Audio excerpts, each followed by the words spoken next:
এখন সন্ধ্যা 7:30। একটু পরেই শুনবেন সর্বশেষ বিশ্ব সংবাদ। আপনারা বিবিসি শুনছেন ঢাকায় FM 100, সিলেটে 88.8, রংপুরে 88.8। আপনারা যেখানে আছেন বিবিসি আপনার সাথেই আছে।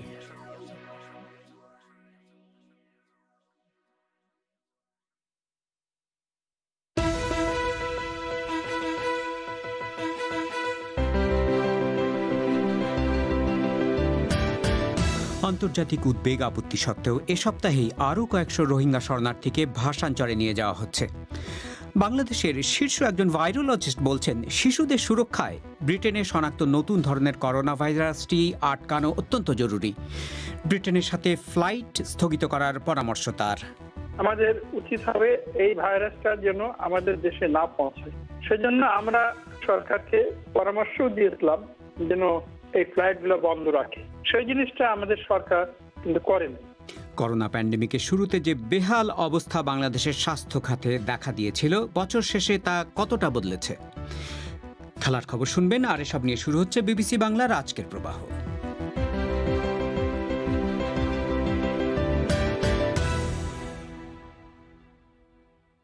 রেডিওতে FM এবং শর্টওয়েভ ছাড়াও অনুষ্ঠান আপনারা লাইভ শুনতে পাচ্ছেন আমাদের ওয়েবসাইটে www.bbcbangla.com। প্রবাহে আপনাদের স্বাগত জানাচ্ছি, শাকিল আনোয়ার। একটু আগে হয়তো শুনেছেন যে চলতি সপ্তাহে অর্থাৎ 31শে ডিসেম্বরের মধ্যে কক্সবাজারের শরণার্থী শিবির থেকে রোহিঙ্গাদের দ্বিতীয় একটি দলকে ভাসানচরে স্থানান্তর করা হচ্ছে। বাংলাদেশের ত্রাণ প্রতিমন্ত্রী বিবিসিকে এই উদ্যোগের কথা নিশ্চিত করেছেন। প্রথম দফায় এ মাসের প্রথম সপ্তাহে প্রায় 1650 রোহিঙ্গাকে ভাসানচরে নেওয়া হয়। তবে এ দফায় কতজনকে নেওয়া হবে তা নিশ্চিতভাবে জানা যায়নি। তবে ইঙ্গিত পাওয়া যাচ্ছে এই সংখ্যা 800 থেকে 900 হতে পারে। আন্তর্জাতিক বিভিন্ন মহলের উদ্বেগ আপত্তি সত্ত্বেও এক মাসের মধ্যে দ্বিতীয়বারের মতো রোহিঙ্গা শরণার্থীদের কক্সবাজারের শিবির থেকে ভাসানচরে নিয়ে যাওয়ার এই প্রস্তুতি চলছে। বিষয়টি সম্পর্কে খোঁজ করছিলেন আমাদের সংবাদদাতা সাইয়েদা আক্তার। তিনি এখন ঢাকার স্টুডিও থেকে আমার সাথে যোগ দিচ্ছেন। সাইয়েদা, এই যে রোহিঙ্গাদের দ্বিতীয় দলটিকে নিয়ে যাওয়ার একটা প্রস্তুতি চলছে, বিস্তারিত কতটুকু আমরা জানতে পেরেছি এ নিয়ে? শাকিল, বিষয়টি নিয়ে সরকারের পক্ষ থেকে কঠোর গোপনীয়তা বজায় রাখা হচ্ছে। যেমনটি আমরা রোহিঙ্গা শরণার্থীদের প্রথম যে দফায় পাঠানো হয়েছিল ভাসানচরে, সেই সময় যেরকম গোপনীয়তা দেখা গিয়েছিল তেমনটিই দেখা যাচ্ছে এবারও। আমি ঢাকা এবং কক্সবাজারের বিভিন্ন পর্যায়ের কর্মকর্তাদের সঙ্গে কথা বলেছি। দেখা গেছে বিষয়টি নিয়ে খোলাখুলি মন্তব্য করতে অনেকেই অস্বীকৃতি জানিয়েছেন। তবে দুর্যোগ ব্যবস্থাপনা ও ত্রাণ প্রতিমন্ত্রী মোহাম্মদ এনামুর রহমান তিনি আমাকে নিশ্চিত করেছেন যে এই সপ্তাহের মধ্যে অর্থাৎ 31শে ডিসেম্বরের মধ্যে কক্সবাজারের শরণার্থী শিবির থেকে দ্বিতীয় একটি দলকে ভাসানচরে পাঠানোর প্রক্রিয়া চলছে। তবে ঠিক কোন দিনে বা এই দফায় কতজন রোহিঙ্গা শরণার্থী যাচ্ছেন সে বিষয়ে সেই সংখ্যাটি তিনি জানাননি। তবে বার্তা সংস্থা রয়টার্সের এক রিপোর্টে বলা হয়েছে যে এই সংখ্যাটি 1000-এর মতো হবে। তবে দুর্যোগ প্রতিমন্ত্রী তিনি যেটি বলছিলেন আমাকে, যে রোহিঙ্গাদের এই যে দ্বিতীয় দলকে ভাসানচরে পাঠানোর প্রক্রিয়া, সেটি সরাসরি প্রধানমন্ত্রীর কার্যালয় নেতৃত্ব দিচ্ছে। এছাড়া শরণার্থী ত্রাণ ও প্রত্যাবাসন কমিশনার কার্যালয় বা RRRCর একাধিক কর্মকর্তাও আমাকে বিষয়টি নিশ্চিত করেছেন। তবে একটা জিনিস, সেটি হচ্ছে যে দিন বা সংখ্যা সম্পর্কে নির্দিষ্ট করে না বললেও কর্মকর্তারা যেটি জানিয়েছেন যে প্রথমবারের মতো এবারেও রোহিঙ্গা শরণার্থীদের প্রথমে চট্টগ্রামে নেওয়া হবে, তারপর সেখান থেকে নৌবাহিনীর জাহাজে করে ভাসানচরে পাঠানো হবে। তো সাইয়েদা, রোহিঙ্গাদের মধ্যে কক্সবাজারের শিবিরে কোনো প্রতিক্রিয়া দেখা যাচ্ছে নিয়ে? শাকিল, আমি উখিয়া এবং টেকনাফের কয়েকজন স্থানীয় সরকার প্রতিনিধির সঙ্গে কথা বলেছি, একই সঙ্গে কথা বলেছি কক্সবাজারের একাধিক সাংবাদিকের সঙ্গেও। তারা সবাই যেটি বলছেন যে ক্যাম্পের ভেতরের কোনো তৎপরতার খবর তারা জানেন না। অর্থাৎ ক্যাম্পের ভেতরে প্রবেশের ক্ষেত্রে এখন কিছুটা কড়াকড়ি থাকায় ভেতরের তথ্য বা এই ধরনের তৎপরতা বাইরে কমই আসে। তবে কুতুবালং ক্যাম্পের একজন মাঝির সঙ্গে আমি কথা বলে যেটি জেনেছি সেটি হচ্ছে যে এই দফায় কাদেরকে বাছাই করা হয়েছে বা কারা কিভাবে যাচ্ছেন সেই সম্পর্কে তারা একরকম অন্ধকারে আছেন, তাদেরকে কিছু জানানো হয়নি। তবে তিনি বলছিলেন যে তিনি শুনেছেন গত সপ্তাহে কয়েকজন রোহিঙ্গাকে আলাদা করে বাছাই করে নিয়ে ভিন্ন ভিন্ন করে বৈঠক করা হয়েছে। সাইয়েদা, আপনি জানেন যে এই যে কক্সবাজার থেকে ভাসানচরে এই রোহিঙ্গাদের স্থানান্তর করা নিয়ে আন্তর্জাতিক বিভিন্ন মহলের, বিশেষ করে মানবাধিকার সংগঠনগুলোর বড় ধরনের আপত্তি রয়েছে। তারা বারবার প্রথম দফার পরেও তারা বিবৃতি বক্তব্য দিয়েছেন। তো সরকার তো এগুলো কানে নিচ্ছে না বলেই মনে হয়। শাকিল, যেটি আপনি বলছেন যে সরকার আসলে এই ধরনের আন্তর্জাতিক উদ্বেগ বা এই ধরনের সমালোচনা সেটাকে কতটা গুরুত্ব দিচ্ছে সেটি বোঝা যাবে এই প্রতিক্রিয়া বা এই কর্মকাণ্ড থেকেই, যে প্রথম দফা স্থানান্তরের ৩ সপ্তাহের মধ্যেই দ্বিতীয় দফা স্থানান্তর হতে যাচ্ছে। আর ভাসানচর মূলত ২ দশক আগে কক্সবাজারে জেগে ওঠা একটা দ্বীপ হওয়ার কারণে সেখানের পরিবেশে রোহিঙ্গারা আসলে সার্ভাইভ করতে পারবে কিনা এরকম একটা আশঙ্কা বরাবর ব্যক্ত করে এসেছে হিউম্যান রাইটস ওয়াচ সহ বেশ কয়েকটি মানবাধিকার সংগঠন। এমনকি এই মাসের শুরুতে যখন প্রথম দফা স্থানান্তর হয় তখন জাতিসংঘ আবাসিক সমন্বয়কারীর কার্যালয় থেকে একটি বিবৃতি দিয়ে বলা হয়েছিল যে তারা এই স্থানান্তর প্রক্রিয়া সম্পর্কে জানেন, কিন্তু এই প্রস্তুতি বা রোহিঙ্গাদের কিভাবে যাবে সেই বিষয়টির সঙ্গে তাদেরকে যুক্ত করা হয়নি। তবে একটা বিষয় এখানে বলে রাখা দরকার যে আন্তর্জাতিক সংস্থাগুলো সবসময় বলে এসেছে যে রোহিঙ্গাদের স্থানান্তরের ক্ষেত্রে নিশ্চিত করতে হবে যে তারা সেখানে, অর্থাৎ ভাসানচরে স্বেচ্ছায় যাচ্ছে, তাদের যেন বল প্রয়োগ না করা হয়। এবং বাংলাদেশ সরকারের পক্ষ থেকে বরাবর যেটি বলা হয়েছে, এমনকি এই প্রথম দফা স্থানান্তরের সময়ও সরকার বলেছে যে ১৬৪৫ জন শরণার্থী ভাসানচরে গেছেন প্রথম দফায়, তারা সবাই স্বেচ্ছায় গেছেন। এবং এবারেও কর্মকর্তারা এটাই বলছেন যে যারা যাচ্ছেন তাদের কারো উপর জোর প্রয়োগ করা হচ্ছে না, তারা সকলেই স্বেচ্ছায় যাচ্ছেন। সাইয়েদা, আপনাকে ধন্যবাদ। ইউরোপীয় ইউনিয়নের দেশগুলোতে জনসাধারণকে গণহারে কোভিড ভ্যাকসিন দেওয়া শুরু হয়েছে। এই টিকা কর্মসূচিতে ফাইজারের তৈরি ভ্যাকসিনটি ব্যবহার করা হচ্ছে।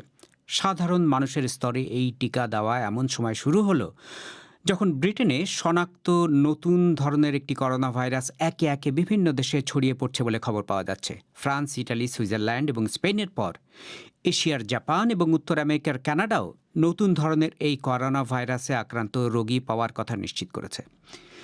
ব্রিটেনে শনাক্ত নতুন ধরনের এই করোনা ভাইরাসটি এভাবে ছড়িয়ে পড়া কতটা উদ্বেগজনক, বাংলাদেশের মতো দেশের কতটা এ নিয়ে সতর্ক থাকা উচিত, জানতে আমি কথা বলেছিলাম দেশের শীর্ষ ভাইরোলজিস্ট এবং কোভিড বিষয়ে সরকারের পরামর্শ কমিটির অন্যতম সদস্য অধ্যাপক নজরুল ইসলামের সাথে। এটার সঙ্গে আরো কিছু ইনফরমেশন আমরা ইউকে থেকে পেয়েছি। সেটা হচ্ছে যে ভ্যারিয়েন্ট, এটার ট্রান্সমিসিবিলিটি চিলড্রেনের মধ্যে বেশি। তো চিলড্রেন সম্বন্ধে আমরা একটু কনসার্ন। আর চিলড্রেন সম্বন্ধে আরেকটা ইনফরমেশন হচ্ছে যে আমরা যে ভ্যাকসিন তৈরি করেছি সব ভ্যাকসিনই কিন্তু চিলড্রেনের মধ্যে কোনোটাই না, সবগুলো অ্যাডাল্টের মধ্যে 18 অ্যান্ড অ্যাবভ যাদের বয়স। সুতরাং আমাদের খুব বেশি সাবধান হতে হবে। আমাদের মতো দেশে, বাংলাদেশ যেরকম, যেন ইউকের ভ্যারিয়েন্টটা আমাদের দেশে না আসতে পারে। এখন প্রফেসর ইসলাম, আপনি হয়তো জানেন যে অন্তত 40-50টা দেশ এখন পর্যন্ত আমরা জানি যে ব্রিটেনের সাথে কিন্তু তারা বেশ কয়েকদিন আগে থেকেই বিমান যোগাযোগ বন্ধ করে দিয়েছে। বাংলাদেশে কিন্তু এখনো চলছে, মানে ব্রিটেন থেকে কিন্তু বাংলাদেশ বিমানের ফ্লাইট সেখানে যাচ্ছে, অন্যান্য ফ্লাইটগুলো যাচ্ছে, এখানে ব্রিটেন থেকে লোক যাচ্ছে। সেটা ব্যাপারে সরকারের ভেতরে কেন কোনো তেমন উদ্যোগ দেখা যাচ্ছে না? এটা আমারও প্রশ্ন যে আমাদের শিশুদের জন্য ভ্যাকসিন নাই। আমাদের উচিত হবে এই ভাইরাসটা যেন আমাদের দেশে না পৌঁছায়। সেজন্য আমরা আমাদের সরকারকে পরামর্শ দিয়েছিলাম যেন এই ফ্লাইটগুলো বন্ধ রাখে। সপ্তাহ দুয়েক বন্ধ রাখার পরে এবং সপ্তাহ দুয়েকের মধ্যে আমাদের প্রিপারেশন নিতে হবে যেন যে আসবে এসব ফ্লাইটে তাদেরকে কমপ্লিট কোয়ারেন্টাইন করে তারপরে তারা যখন ভাইরাস মুক্ত হবে তখন তাদেরকে সমাজে ছেড়ে দেওয়া। সেই জিনিসটা আমাদের সরকার কিন্তু করেনি। তার ফলে আমরা খুব আতঙ্কিত। হয়তো এই ভাইরাস আমাদের সমাজে এটা সংক্রমিত হবে এবং আমাদের সমাজে আমাদের শিশুরা ভালনারেবল এবং তারা আক্রান্ত হবে। এটা আমাদের কনসার্ন। প্রফেসর ইসলাম, ভাইরাস তো এইভাবে মিউটেট করে, নতুন তৈরি হয়। তো এখনো পর্যন্ত আমরা যেটা এখানে বলা হচ্ছে ব্রিটেনে, যে এটা যে করোনা ভাইরাসটা এখন আছে সেটার চাইতে খুব বেশি শক্তিশালী না, মানে এটার ক্ষতি করার ক্ষমতা বেশি না, কিন্তু বেশি ছড়াচ্ছে সেটা। এটা কি হতে পারে প্রফেসর ইসলাম, যে আমরা নতুন একটা ভ্যারিয়েন্ট দেখলাম, ভবিষ্যতে আরো বেশি ভ্যারিয়েন্ট এরকম আরো অনেক এরকম দেখা যেতে পারে? এটা কি হতে পারে? হ্যাঁ, এটা হতে পারে। এটা হতে পারে কারণ এই ভাইরাসটা মিউটেট করতেছে, কন্টিনিউয়াসলি মিউটেট করে যাচ্ছে এবং এই জিনিসটা যে কোন কম্বিনেশন আসবে, high transmissibility, similar virulence, high transmissibility, high virulence, high transmissibility, low virulence, অনেক রকম কম্বিনেশন আসতে পারে। এখন আমাদের ওয়েট করতে হবে, দেখতে হবে যে কি হয়, এবং সবসময় আমাদের সিকোয়েন্সিং করে এটা মনিটর করতে হবে যে কোথায় কোন ভাইরাসটা কোথায় মিউটেট করছে। তাহলে প্রফেসর ইসলাম, যে মানে এই যে ভ্যাকসিন তৈরি হচ্ছে, যারা তৈরি করছেন বা গবেষণা করছেন তাদের জন্য তো এটা একটা উদ্বেগের ব্যাপার, যদি মিউটেট করতে থাকে, নতুন নতুন ভ্যারিয়েন্ট পাওয়া যেতে থাকে। একদম তাই। মানে যারা ভ্যাকসিন তৈরি করছে, উদ্ভাবন করছে, তাদের জন্য এটা বিরাট একটা চ্যালেঞ্জ যে এইরকম যদি মিউটেট করতেই থাকে, যে আমাদের ভ্যাকসিন তো বেশি দিন কার্যকর থাকবে না, কিছুদিন পর পর ভ্যাকসিনকে আমাদের চেঞ্জ করতে হবে। ইনফ্লুয়েঞ্জা ভাইরাস নিয়ে এই প্রবলেম আমরা ফেস করতেছি সবসময়, অল দি টাইম। আমরা যেটা মানে জানি সেটা হচ্ছে যে ব্রিটেনে যে নতুন ভ্যারিয়েন্টের ভাইরাস পাওয়া গেছে সেটা কিন্তু কানাডা পর্যন্ত বলছে, জাপান বলছে যে তারা পেয়েছে, ইউরোপের কয়েকটা দেশ তো ইতিমধ্যেই বলেছে। সুতরাং যদি জাপানে যেয়ে থাকে, কেন বাংলাদেশে যাবে না বা ইন্ডিয়াতে যাবে না? এখন সাধারণ মানুষের করার কি আছে? মানে বেসিক জিনিস যেটা, সেটা হলো মাস্ক পরা, ডিস্টেন্স মেনটেন করা আর হ্যান্ড ওয়াশ, যেগুলা যে কোনো মিউটেটেড ভাইরাস হোক, যে ভাইরাসই হোক, সবগুলার এগেনস্টই কার্যকর। এই মানে ভ্যাকসিনের চেয়ে এটা বেসিক্যালি মোর এফিশিয়েন্ট এই সিস্টেমটা, মাস্ক পরা, ডিস্টেন্স মেনটেন করা এবং হ্যান্ড ওয়াশিং। মানে সাধারণ মানুষজন যেটা করছেন সেটাই যেন আরো সচেতনভাবে করতে থাকেন, আরো সচেতন ভাবে করেন এবং রেগুলারলি করেন, কেউ যেন এটাতে ফেল না করে। কারণ কোনো মিউটেশনই এইটাকে ওভারকাম করতে পারবে না, যত মিউটেশন করুক, ইট ডাজন্ট ম্যাটার। এটা হলো বেসিক, আমাদের এটার উপরে আমাদের নির্ভর করতে হবে। অধ্যাপক নজরুল ইসলাম। করোনা ভাইরাস মহামারী শুরুর পর বাংলাদেশের স্বাস্থ্য সেবা ব্যবস্থার নাজুক হাল যেভাবে নগ্ন হয়ে পড়েছিল, বছরের শেষে এসে তা কতটা বদলেছে এ সম্পর্কে শুনবেন অনুষ্ঠানের কিছুক্ষণ পর। তার আগে সংক্ষিপ্ত বিশ্ব সংবাদ মুয়াজ্জেম হোসেনের কাছে। ইউরোপীয় ইউনিয়ন গণহারে করোনা ভাইরাসের টিকা দেওয়ার অভিযান শুরু করেছে। করোনা ভাইরাসের মহামারীতে ছারখার হয়ে যাওয়া এই মহাদেশটিতে এটিকে এক স্বস্তির মুহূর্ত হিসেবে দেখা হচ্ছে। ফাইজার বায়োএনটেকের টিকাটি প্রথম দেয়া হচ্ছে প্রবীণ নিবাসে থাকা লোকজন এবং তাদের সেবাকর্মীদের। এই টিকাদান কার্যক্রম শুরুর মুহূর্তটি বেশিরভাগ দেশে টেলিভিশনে সরাসরি সম্প্রচার করা হয়। ইতালির প্রধানমন্ত্রী জিউসেপ কন্টে বলেছেন, ইতালি জেগে উঠছে এবং এই দিনটি চিরকাল স্মরণীয় হয়ে থাকবে। তবে ইউরোপীয় ইউনিয়নের সব নাগরিককে টিকা দিতে বহু মাস সময় লাগবে। এই মহামারীতে ইউরোপে মারা গেছে 3,30,000-এর বেশি মানুষ।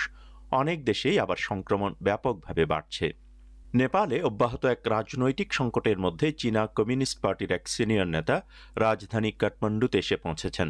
প্রধানমন্ত্রী কেপি শর্মা ওলি পার্লামেন্ট ভেঙে দেওয়ার সিদ্ধান্ত নেওয়ার পর এই সংকট শুরু হয়। এই সিদ্ধান্তের পর মিস্টার ওলি তার দল কমিউনিস্ট পার্টির ভেতর থেকেই বিদ্রোহের মুখে মার্চ এবং এপ্রিলে নির্বাচন করার ঘোষণা দিয়েছেন। ক্ষমতাসীন দলের মধ্যে ভাঙন ঠেকাতে চীনা কর্মকর্তা গু ইয়েঝু দুপক্ষের সঙ্গে আলোচনায় বসবেন বলে মনে করা হচ্ছে। সমালোচকরা বলছেন, একতরফাভাবে সংসদ ভেঙে দেয়া অসাংবিধানিক। মিস্টার ওলির সিদ্ধান্তের বিরুদ্ধে শত শত বিরোধী রাজনৈতিক কর্মী কাঠমান্ডুতে বিক্ষোভ করছেন। তুরস্কের প্রতিরক্ষামন্ত্রী হুঁশিয়ারি দিয়েছেন যে লিবিয়ার সামরিক অধিনায়ক খলিফা হাফতারের বাহিনী যদি ওই অঞ্চলে তুর্কি বাহিনীর উপর হামলা চালায়, তাহলে তাদেরকেও পাল্টা হামলার বৈধ লক্ষ্যবস্তু বলে গণ্য করা হবে। খলিফা হাফতারের বাহিনী লিবিয়ার পূর্বাঞ্চল নিয়ন্ত্রণ করে। লিবিয়ার রাজধানী ত্রিপলিতে তুর্কি বাহিনী পরিদর্শনের সময় প্রতিরক্ষামন্ত্রী হুলুসি আকার এই মন্তব্য করেন। লিবিয়ার আন্তর্জাতিকভাবে স্বীকৃত সরকার ট্রিপলি থেকেই কার্যক্রম চালায়। তুরস্ক এই সরকারের অন্যতম মিত্র। জেনারেল হাফতার বহু মাস ধরে অবরোধ চালিয়েও ত্রিপলি দখল করতে ব্যর্থ হয়েছেন। তাঁর নেতৃত্বাধীন এলএনএ বাহিনী গত অক্টোবর মাসে সরকারের সঙ্গে একটি শান্তি চুক্তি সই করে। পশ্চিম আফ্রিকার দেশ নিজেরে আজ নতুন প্রেসিডেন্ট নির্বাচনের ভোট হচ্ছে। দেশের সংবিধান অনুযায়ী পরপর 2 মেয়াদে ক্ষমতায় থাকার পর প্রেসিডেন্ট মোহাম্মদু ইউসুফু সরে দাঁড়ানোর সিদ্ধান্ত নেয় এই নির্বাচন ডাকা হয়। গণতান্ত্রিকভাবে নির্বাচিত কোনো সরকারের হাতে ক্ষমতা হস্তান্তর হলে তা সেদেশে ইতিহাস তৈরি করবে, কারণ এর আগে নিজেরে কখনোই শান্তিপূর্ণভাবে ক্ষমতা হস্তান্তর হয়নি। মোট 30 জন প্রার্থী নির্বাচনে লড়ছেন। কিন্তু সাবেক স্বরাষ্ট্র এবং অর্থমন্ত্রী মোহামেদ বাজুমকে সম্ভাব্য বিজয়ী হিসেবে মনে করা হচ্ছে। সামুদ্রিক ঝড় ইয়াসাই ক্ষতিগ্রস্ত ফিজিকে সাহায্য করতে অস্ট্রেলিয়া তাদের সবচেয়ে বড় যুদ্ধজাহাজ এবং 600 সৈন্য পাঠাচ্ছে। গত সপ্তাহের ঝড়ে ফিজির উত্তর এবং পূর্বাঞ্চলের কিছু দ্বীপ বিধ্বস্ত হওয়ায় হাজার হাজার মানুষ এখন আশ্রয়কেন্দ্রে দিন কাটাচ্ছে। প্রশান্ত মহাসাগরে সৃষ্ট এত শক্তিশালী কোনো ঝড়ের রেকর্ড সাম্প্রতিক ইতিহাসে নেই। মোয়াজ্জেম হোসেন। এবারে খেলার খবর।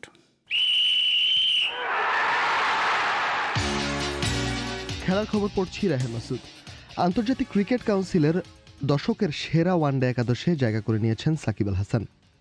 13 বছর ধরে আন্তর্জাতিক ক্রিকেট খেলা সাকিব এখন পর্যন্ত ওয়ানডে ক্রিকেটে 6,323 রান করেছেন, 260টি উইকেট নিয়েছেন। এই দলে আরও আছেন Rohit Sharma, David Warner, Virat Kohli, AB de Villiers, Mahendra Singh Dhoni, Ben Stokes, Mitchell Starc, Trent Boult, Imran Tahir, Lasith Malinga. গত 10 বছরে যারা ওয়ানডে ক্রিকেটে গুরুত্বপূর্ণ ভূমিকা পালন করেছেন তাদের নিয়ে এই একাদশ বানিয়েছে আন্তর্জাতিক ক্রিকেট কাউন্সিল। বাংলাদেশের একজন ক্রিকেট বিশ্লেষক ও পরিসংখ্যানবিদ রেফাত এমিলের কাছে জানতে চাচ্ছিলাম, সাকিবের এই একাদশের সুযোগ পাওয়ার পেছনে কোন কোন বিষয়গুলো গুরুত্বপূর্ণ ছিল? ওদের সিলেকশন ছিল আপনার নির্দিষ্ট কিছু সাংবাদিক, ব্রডকাস্টার, আর ওরা নির্দিষ্ট 6টা দেশের কিছু প্লেয়ার দিয়ে এই একাদশটা বানায়। বিশেষ করে লাস্ট এক ডিকেডে আপনি যদি দেখেন তাহলে সাকিব যে পরিমাণ পারফরমেন্স করছে ওটার আশেপাশে আসলে কোনো অলরাউন্ডার নেই। সাকিবের চেয়ে রান করছে আপনার 24-25 জন ব্যাটসম্যান বেশি, আর উইকেট পাইছে প্রায় 13 জন ব্যাটসম্যান, 13 জন বোলার। সেখানে সাকিব হচ্ছে একমাত্র অলরাউন্ডার যে 3000+ রান প্লাস 100+ উইকেট, মানে একমাত্র অলরাউন্ডার। আর মানে আপনি যদি রান কমায় যদি 2000 আর 100 উইকেট ধরেন তাহলে সেখানে সাকিবের সাথে আরো যোগ হবে থিসারা পেরেরা, নবী। কিন্তু তাদের ব্যাটিং গড় খুবই খারাপ সাকিবের। সেখানে এই মানে আইসিসি যে সময়সীমার মধ্যে হিসেব করছে সেখানে সাকিবের ব্যাটিং গড় প্রায় 40, বোলিং গড় 30-এর আশেপাশে, মানে খুবই ভালো। আসলে সাকিবদের না রাখার কোনো উপায় ছিল না। আর বিশ্বমঞ্চে পারফরমেন্স করার তো সবসময় আলাদা নজরে দেখে আইসিসি বা যারা ওই প্যানেলে ছিল এটা। আর বাংলাদেশি প্লেয়ার হয়ে ইংল্যান্ডের মাটিতে ওরকম ভালো খেলা প্লাস একটা বিশ্বকাপের মধ্যে 600+ রান এবং 10 উইকেট, এটা আমার মনে হচ্ছে বাড়তি একটা ইয়ে ছিল। এদিকে আইসিসি আরও 2 ফরম্যাটে দশকের সেরা ক্রিকেট দল নির্বাচন করেছে, যেখানে নারী কিংবা পুরুষ কোনো দলেই পাকিস্তানের আর কোনো ক্রিকেটার জায়গা পাননি। ওদিকে মেলবোর্নে ঘুরে দাঁড়িয়েছে ভারত এখন 82 রানের লিড নিয়েছে অস্ট্রেলিয়ার বিপক্ষে। ভারপ্রাপ্ত অধিনায়ক আজিঙ্কা রাহানের সেঞ্চুরিতে বড় লিডের পথে এখন ভারত। মেলবোর্নে দ্বিতীয় দিন শেষে ভারতের রান 277, হাতে আছে আরও 5টি উইকেট। 100 রানের জুটি গড়েছেন জাদেজা ও রাহানে। এর আগে প্রথম টেস্ট ম্যাচে একটি ইনিংসে ভারত 36 রানে অলআউট হয়ে যাওয়ার পর ভারতীয় গণমাধ্যম এবং ক্রিকেট সংশ্লিষ্টদের মধ্যে সমালোচনার ঝড় ওঠে। নিউজিল্যান্ডের বিপক্ষে দ্বিতীয় দিন শেষে পাকিস্তান কোনো মতে টিকে আছে। এখনও 400 রানে পিছিয়ে আছে পাকিস্তান। 20 ওভারে 30 রান তুলেছে এই দিনে। নিউজিল্যান্ড করেছে 431 রান। নিউজিল্যান্ডের অধিনায়ক কেইন উইলিয়ামসন তুলেছেন 129 রান। ওদিকে বাংলাদেশের ঘরোয়া ফুটবল টুর্নামেন্ট ফেডারেশন কাপে আজ জয় পেয়েছে 10 বারের চ্যাম্পিয়ন মোহামেডান। মুক্তিযোদ্ধা সংসদের সাথে একটি ম্যাচে 4-1 গোলের জয় পেয়েছে মোহামেডান।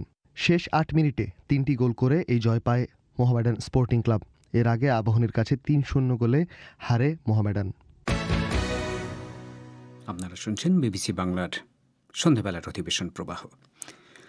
বাংলাদেশের স্বাস্থ্য সেবার অপ্রতুলতা বরাবরই অভিযোগের একটি কেন্দ্র হলেও করোনা ভাইরাস সংক্রমণ ছড়িয়ে পড়ার পর থেকে দেশের স্বাস্থ্য সেবা যে কতটা নাজুক তা নগ্ন হয়ে পড়েছিল।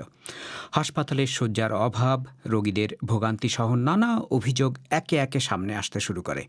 তবে দেশটির স্বাস্থ্য বিভাগ এখন দাবি করছে যে করোনা মহামারীর শুরুর দিকে যেসব সংকট ছিল তা এখন কাটিয়ে ওঠা গেছে। হাসপাতালে শয্যার সংখ্যা বাড়ানো হয়েছে, নিয়োগ দেওয়া হয়েছে নতুন চিকিৎসক, নার্স আর টেকনিশিয়ান, এবং সেই সাথে বাজেটে স্বাস্থ্য খাতে বরাদ্দ বাড়ানো হয়েছে। তবে বিশেষজ্ঞরা বলছেন শুধু বরাদ্দ বাড়ানো বা নিয়োগ নয়, স্বাস্থ্য খাতের উন্নয়নে যেটা সবচেয়ে গুরুত্বপূর্ণ তা হলো রাজনৈতিক সদিচ্ছা। ঢাকা থেকে মুন্নি আক্তারের রিপোর্ট। বাংলাদেশে চলতি বছরের মার্চ মাসে করোনাভাইরাসের সংক্রমণ প্রথম শনাক্ত হয়। এরপর হাসপাতালে শয্যার সংকট, ভর্তি হতে বিড়ম্বনা সহ স্বাস্থ্য খাত নিয়ে একের পর এক অভিযোগ সামনে আসতে থাকে। তবে স্বাস্থ্য অধিদপ্তরের তথ্য ব্যবস্থাপনা বিভাগের পরিচালক ডক্টর মোহাম্মদ হাবিবুর রহমানের মতে, চলতি বছরের শুরুতে কোভিড শনাক্ত হওয়ার সময় স্বাস্থ্য বিভাগের কার্যক্রমে কিছুটা অবিন্যস্ততা থাকলেও পরবর্তীতে তারা সেগুলো কাটিয়ে উঠেছেন। মিস্টার রহমান বলেন, দেশে বর্তমানে শুধু কোভিড শয্যার সংখ্যাই রয়েছে 10,000-এর বেশি, যার মধ্যে প্রায় 7,000-ই খালি। স্বাস্থ্য খাতের দুর্বলতা কাটাতে নতুন করে 2,000 চিকিৎসক, 5,000 নার্স এবং 1.5 শতাধিক টেকনিশিয়ান নিয়োগ দেওয়া হয়েছে বলে জানান ডক্টর মোহাম্মদ হাবিবুর রহমান। শুরুতে আমাদের কাজকর্মে একটু অবিন্যস্ততা ছিল। আমরা গ্রাজুয়ালি হাসপাতালগুলোকে আমরা ওয়েল ইকুইপ করেছি। আমরা 2,000 চিকিৎসক সাথে সাথে নিয়োগ দিয়েছি। 5,054 জন নার্সকে নিয়োগ দেওয়া হয়েছে। কিছু মেডিকেল টেকনোলজিস্ট তাদেরকে সরাসরি নিয়োগ দেওয়া হয়েছে। আমাদের 10,500 বেড আছে, কেবল কোভিড বেড। আপনি দেখবেন ঢাকা সহ সারা দেশেই এই বেডগুলি শূন্য পড়ে আছে। বাংলাদেশ পাবলিক হেলথ ফাউন্ডেশনের চেয়ারপারসন অধ্যাপক শারমিন ইয়াসমিন বলেন, করোনা শুরু হওয়ার সময়টাতে স্বাস্থ্য খাতের যে দুর্বলতাগুলো ছিল সেগুলো বের হয়ে এসেছে। তবে সেখান থেকে অবস্থার কিছুটা পরিবর্তন হলেও এখনও পুরোপুরি দুর্বলতা কাটিয়ে ওঠা সম্ভব হয়নি। তিনি বলেন, এখনও অনেক হাসপাতাল রয়েছে যারা কোভিড ছাড়া অন্য রোগের চিকিৎসা দেওয়ার ক্ষেত্রে যথাযথ নিয়ম মানছে না। এই বিষয়টিতে নজর দেওয়া দরকার বলে মনে করেন অধ্যাপক শারমিন ইয়াসমিন। আমাদের প্রশাসনিক যে দুর্বলতাগুলো ছিল বা সমন্বয়হীনতা ছিল, সেগুলো কিন্তু প্রকটভাবে ধরা পড়লো এই করোনাকালীন সময়ে। অন্যদিকে যেটা ছিল, করোনা ছাড়া যে অন্যান্য অসুখগুলো যেগুলো আছে সেগুলোর ব্যাপারে চিকিৎসা ক্ষেত্রে বিঘ্নিত হচ্ছে। তবে আমরা মনে হয় সেই পরিস্থিতি অনেকটাই কাটিয়ে উঠেছে। আমি বলবো না যে সম্পূর্ণরূপে কাটিয়ে উঠেছি। আপনি জানেন যে হাসপাতালগুলোতে স্ক্রিনিং করা জরুরি। তবে এইটা আমার মনে হয় যে প্রত্যেক হাসপাতাল ঠিক একদম ভালোভাবে ফলো করছে না, যেটা একটা আমাদের সমস্যা। কোভিড মহামারী শুরু হওয়ার আগে অর্থাৎ 2019-20 অর্থবছরে স্বাস্থ্য খাতে বরাদ্দ ছিল জিডিপির মাত্র 0.89%। জাতিসংঘের economic and social commission for Asia the প্যাসিফিকের 2018 সালের একটি প্রতিবেদনে বলা হয়েছে, জিডিপির বিচারে এশিয়া এবং প্রশান্ত মহাসাগরীয় অঞ্চলের 52টি দেশের মধ্যে স্বাস্থ্য খাতে সবচেয়ে কম বরাদ্দ দেওয়া হয় বাংলাদেশে। করোনা মহামারীর পর 2020-21 অর্থবছরে স্বাস্থ্য খাতে বরাদ্দের পরিমাণ বাড়ানো হয়েছে, তবে সেটি এখনও জিডিপির মাত্র 1.3 ভাগের মতো। অবশ্য বিশেষজ্ঞরা বলছেন, স্বাস্থ্য খাতে যে বরাদ্দ থাকে সেটি আসলে পরিকল্পিতভাবে ব্যবহার করা হয় না। রয়েছে প্রশাসনিক নানা দুর্বলতাও, বলছিলেন বাংলাদেশ মেডিকেল অ্যাসোসিয়েশনের সাবেক সভাপতি এবং জাতীয় স্বাস্থ্য অধিকার আন্দোলনের আহ্বায়ক ডক্টর রশিদি মাহবুব। টাকাটা একটা উপাদান, টাকা না হলে হবে না, কিন্তু টাকাটা খরচ করা সরকারি ব্যবস্থাপনা, হেলথ মিনিস্ট্রিতে এই জায়গাটাতে সমস্যা আছে। যে হেলথের যে কম্পোনেন্টস গুলো আছে তাদের তো ওইটা করার ওরিয়েন্টেশনটা সক্ষমতা কম। কারণ স্বাস্থ্য অধিদপ্তর যাই করুক না কেন, that needs the consent of the ministry. এই যে সমন্বয়হীনতা এবং টেকনিক্যাল জিনিস নন টেকনিক্যাল পিপলকে দিয়ে কাজ করা, এই জায়গাটাতে একটা সমস্যার দিকে যায়। মিস্টার মাহবুব মনে করেন, স্বাস্থ্য খাতকে এগিয়ে নিতে হলে প্রথমেই যেটি দরকার তা হল রাজনৈতিক সদিচ্ছা। এছাড়া সরকারের বিভিন্ন বিভাগের মধ্যে সমন্বয় সাধনও জরুরি বলে মনে করেন তিনি। প্রথম হচ্ছে রাজনৈতিক সদিচ্ছা। তার কতটুকু দিতে চায়, কাকে দিতে চায়, কে পাবে, কিভাবে সেটা সাজাবে। চিকিৎসা ব্যবস্থাপনাটা একটা বিল্ডিং নয়, ওখানে যারা কাজ করে তাদের একটা টিম ওয়ার্ক। আপনি বিল্ডিং বানিয়েছেন, বিল্ডিং মেনটেন্যান্স নাই। আপনি যন্ত্র কিনে দিয়েছেন, যন্ত্র ওয়ারেন্টি আর মেনটেন্যান্স নাই। আপনি অ্যাম্বুলেন্স দিয়েছেন, ড্রাইভার দেন নাই। সুতরাং এগুলো সবকিছু মিলে একটা ব্যবস্থাপনার সমস্যা। ঢাকা ছাড়াও জেলা শহরগুলোর হাসপাতালগুলোতেও চিকিৎসা সেবিকা এবং টেকনিশিয়ানের অভাব, আইসিইউ এবং মেডিকেল সরঞ্জামের অপর্যাপ্ততার নানা অভিযোগ এখনও রয়েছে। মুন্নি আক্তার। আপনারা বিবিসি বাংলা শুনছেন রংপুরে, ঢাকায়, রাজশাহীতে। আপনারা যেখানে আছেন বিবিসি বাংলা আপনার সাথেই আছে।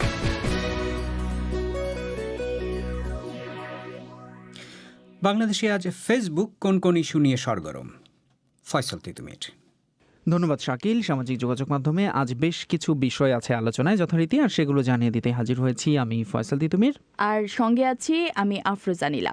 তিতুমির, করোনা ভাইরাসের ভ্যাকসিনের বিষয়টি আজকে আবারও আলোচনায় উঠে এসেছে স্বাস্থ্যমন্ত্রী জাহিদ মালিকের বক্তব্যের পর। তিনি ওষুধ প্রশাসনের ল্যাব পরিদর্শন শেষে সাংবাদিকদের জানিয়েছেন যে বাংলাদেশ আগামী 6 মাসের মধ্যেই 3 কোটি ভ্যাকসিন প্রয়োগ করতে পারবে এবং সেজন্য সব রকম প্রস্তুতিও নেওয়া আছে। এবং নীলা তার এই বক্তব্য নিয়ে কিন্তু সোশ্যাল মিডিয়ায় মিশ্র প্রতিক্রিয়া শুরু হয়েছে। কেউ শুভকামনা জানাচ্ছেন, আবার অনেকেই রয়েছেন সন্দেহ আর অবিশ্বাসের দোলাচলে। যেরকম এসবি নবাব লিখেছেন 6 মাস বললে সেটা মিনিমাম 1 বছরও সম্ভব নয়। তবে মঈন খান লিখেছেন খুব ভালো নিউজ, কিন্তু সব মানুষ যেন ভ্যাকসিন পায় সেদিকে খেয়াল রাখতে হবে।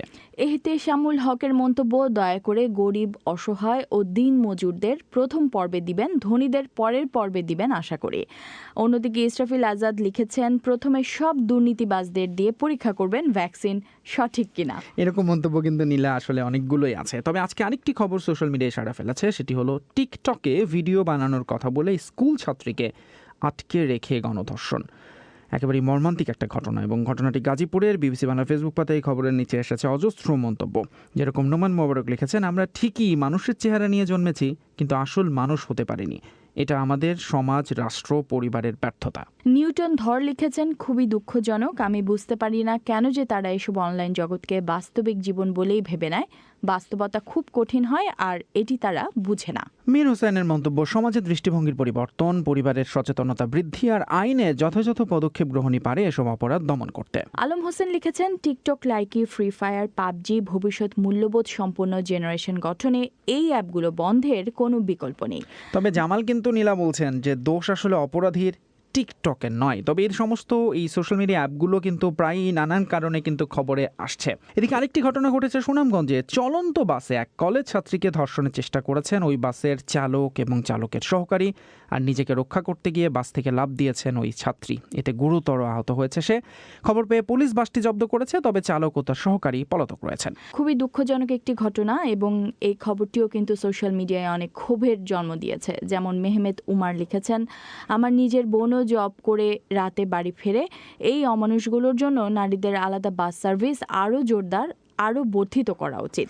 একই রকম মন্তব্য শামসুন নাহারের লিখেছেন, মেয়েদের জন্য আলাদা করে নারী চালক দিয়ে বাস সার্ভিস বের করা এখন সময়ের দাবি। আর মাহফুজ রহমান বলছেন, দেশে নারী বান্ধব পরিবহন, শিক্ষা ও কর্মসংস্থানের ব্যবস্থা না করলে নারীদের নিরাপত্তা দেয়া যাবে না। সাইমুম শোভনের মন্তব্য, অপরাধ সহ্য সীমা পার করলে জনগণ নিজের হাতে আইন তুলে নেওয়ার আগে সরকারের এই ব্যাপারে সর্বোচ্চ প্রায়োরিটি দেওয়া উচিত, এবং তা অবশ্যই যত দ্রুত সম্ভব। আর মাহফুজের মন্তব্য, গালমন্দ করাটা অযৌক্তিক, তাই গালিগালাজ করছি না।